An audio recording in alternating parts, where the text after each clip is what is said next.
Ron Paul was our guest a few minutes ago on Capitol Hill. Check out the interview that Amy and I just did with him. Congressman Paul, welcome to Top Line. So, big speech by the president tonight. Afghanistan, you've been a critic of this war for a very long time. What do you need to hear from the president tonight? He's coming home, but not tokenly. I don't want to hear that he's going to bring 5,000 troops home or 10,000 troops. We need to have a significant change in foreign policy, which means that all the troops come home and turn that country back over to the Afghans and let them deal with it. So all the troops come home now, today. Sure. Well, I mean, you can't do it in 24 hours, but you can make the announcement and you can start the withdrawal from that country because there's nothing for us to be gained. Well, what about the criticism from some Republicans, including one of your opponents, Tim Pawlenty, saying he's worried that what the Republicans are doing when they make statements like this, they're drifting towards isolationism?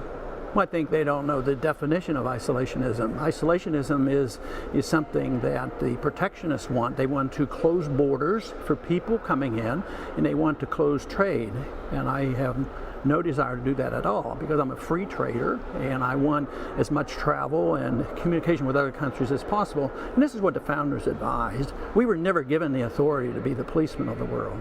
But if we pull out of Afghanistan, you're not concerned that the terrorists take over, that there's a greater terrorist threat? Sure, I'm concerned, but I think we'll have less danger to us if we don't occupy foreign countries, because that's the top motivation for the desire to come here and kill Americans, is because we've invaded their land. They see us as wanting to take their natural resources, and that's what they get angry about. And we put military bases on their land. The best way to think about this is, what if another country did that to us? Every American would be together. If the Chinese did to us what we do to other countries, no American would say, oh, that's okay, they're nice people, maybe we can learn their culture and their religion. It would be insane. And yet we go and think that we are promoting the goodness of America. The only way you can promote and spread the goodness of America is to set a good example and do it through persuasion. All right, so we're also involved in places like Libya, we're still in Iraq, we're, Yemen, all these places. What is the Ron Paul doctrine then in dealing with what's clearly a threat from many of these countries? Well, it's a threat because we're there.